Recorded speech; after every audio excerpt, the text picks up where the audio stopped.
네, 안녕하세요. 노마드 정변입니다.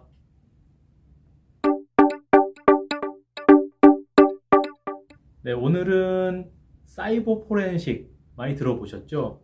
사이버 포렌식을 활용한 영업비밀 보호 방법, 영업비밀 유출 방지 또는 사후 구제 방법에 대해서 그 방법론에 대해서 말씀드리겠습니다. 사이버 포렌식을 활용한 영업비밀 유출 탐지, 이게 굉장히 범용성 있게 확장이 됐습니다. 영업비밀 유출자의 흔적을 찾는 게 왜 중요해졌냐면, 오늘날에는 사람들이 어디에서 시간을 많이 쓰고 있느냐, 어디에 많이 머무느냐 하면은 거의 모든 활동 대부분이 디지털로 이루어지고 그 사이버 공간에 머뭅니다. 즉, 사람들의 활동, 흔적이 디지털이나 사이버상에 굉장히 다 남아있다라는 거죠.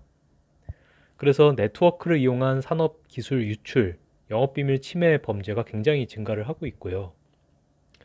근데 중요한 거는 사이버는 이제 디지털하고 뭐 같은 용어는 아니지만 디지털을 기반을 하고 있기 때문에 사이버라는 것이 이 디지털이라는 것은 너무나 그 조작이나 변경이나 삭제나 이런 것들이 너무 용이해요.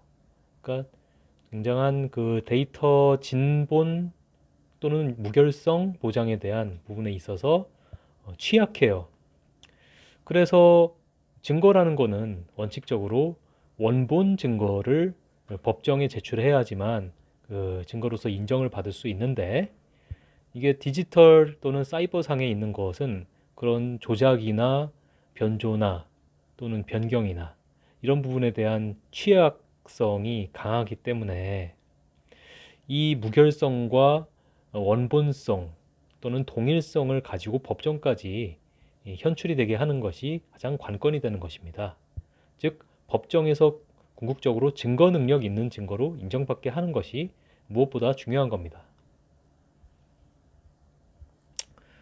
그래서 뭐 비교를 해보시면은 전통적인 포렌식은 실생활의 범죄 현장 증거의 이런 수집과 분석에 초점이 맞춰 있는 반면에 사이버 포렌식은 디지털 기기나 네트워크 상의 증거를 수집하고 분석하는 데 초점이 맞춰져 있죠. 가령 전통적인 포렌식은 지문이나 혈흔, 족적, 성문, 즉 목소리 같은 거 이런 걸 이제 얘기하고, 또는 문서, 인장 이게 동일하냐 아니면 위조된 거냐, 필적, 그리고 이제 DNA 감정, 이게 전통적인 포렌식이라고 했을 때, 사이버 포렌식은 뭐 굉장히 방대한 데이터 안에서 우리가 필요로 하는 범죄나 그 민사 소송상의 어떤 증거를 찾아내는 것, 즉 검색하는 것, 그리고 파일이 삭제된 게 많이 있을 수 있잖아요. 그럴 때는 그런 파일을 찾아서 복구하는 것, 그리고 시그니처 분석이라고 해서 파일명과 이제 확장자를 변경했다 하더라도 그것이 실제로는 뭐 동영상 파일인데 이것을 뭐 문서 파일인 것처럼 숨겼다든지 아니면 실행 파일인 것처럼 숨겼다든지 하는 것을 시그니처 분석을 통해서 탐색하고 찾아내게 도와주는 그런 역할이 필요하고, 그리고 파일 사용 기록, 이 사람이 어디에 접속했었는지, 어디에다가 범죄 관련된 사진이나 동영상 같은 걸 올려놨는지, 그리고 이메일 분석을 한다든지 이런 것들은 다 사이버상에서 이루어지기 때문에 사이버 포렌식이라고 우리가 부르죠. 결국은 포렌식이라는 점에 있어서는 같아요. 다만 전통적인 포렌식은 우리 뭐 CSI나 여러분, 그리고 뭐 그것이 알고 싶다 보면은 포렌식의 개척자 분들이 계시죠. 우리가 영화나 이런 데서 봤던 그런 거라고 했을 때, 사이버 포렌식은 비교적 그래도 근래에 생겨난 것으로서 사이버상의 증거를 이제 무결성과 동일성을 가지고 법정에까지 현출되게 하는 그런 일련의 과정과 절차를 얘기한다고 할 수 있고, 둘 다 포렌식이기 때문에 공이 감정서나 분석서를 일반인도 이해할 수 있게끔 잘 작성해가지고 납품하는 것까지가 포렌식의 관건이라고 하겠습니다. 보시면은 이런 수집 대상들이 보이시죠? 서버상에 있는 것들, 또는 우리 노트북이나 뭐 데스크탑이나 이런 곳에 있는 솔리드 스테이트 드라이브나 하드 드라이브, 이런 것들이 이제 수집 대상이 될 것이고요. 가장 중요한 것은 타임라인이에요. 어떠한 범행이 몇 날, 몇 시, 몇 분, 몇 초에 이제 이루어졌는지, 어떤 시각에 어디에 이제 접속을 해가지고 뭐 디도스 공격을 했다든지, 이런 것들은 시간을 정확하게 특정해야지만 타임라인이 나오는 것인데, 그러려면 시스템 시간, 즉 범행자나 아니면 공격자가 그 시스템에 접속한 시간이 정확하냐, 아니면 실제 시간과 차이가 있느냐, 이런 것을 실제로 대조하고 기록하는 것에서부터 시작할 수밖에 없어요. 굉장히 중요한 부분입니다.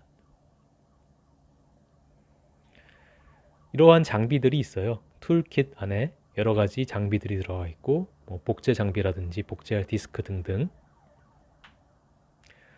실제로 이제 복제하고 이미징을 하죠.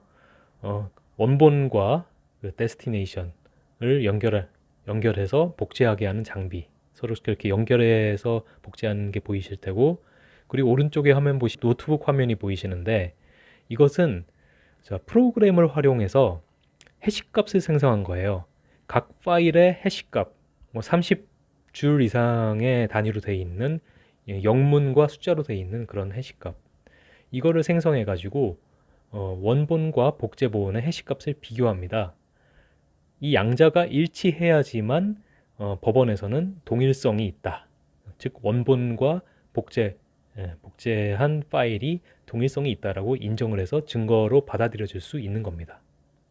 수많은 근데 파일들이 보이기 때문에 현장에서는 이 파일을 다 대조하기는 어렵고, 몇 개만, 맨 앞에 있는 거나 맨 뒤에 있는 것만 파일의 해시값을 비교한 다음에 그게 동일하다고 하면은 나머지는 그 분석소에 가지고 와서 해시값이 전체적으로 다 동일한지를 대조하게 되겠죠.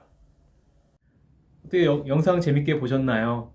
사이버 포렌식이라는 게 예전에는 굉장히 생소했지만은 요즘은 굉장히 범용적인 용어가 됐어요. 모든 인간의 활동이나 발자국이 디지털로 남기 때문에 사이버 포렌식이라는 영역은 갈수록 더 넓어지고 더 커질 겁니다. 다음 이 시간에도 좋은 또는 유익한 내용으로 찾아오겠습니다. 그때까지 우리 노마드 친구들 건강하시고 다음에 뵙겠습니다. 구독과 좋아요 잊지 마시고 다음 시간에 봐요. 그럼 안녕.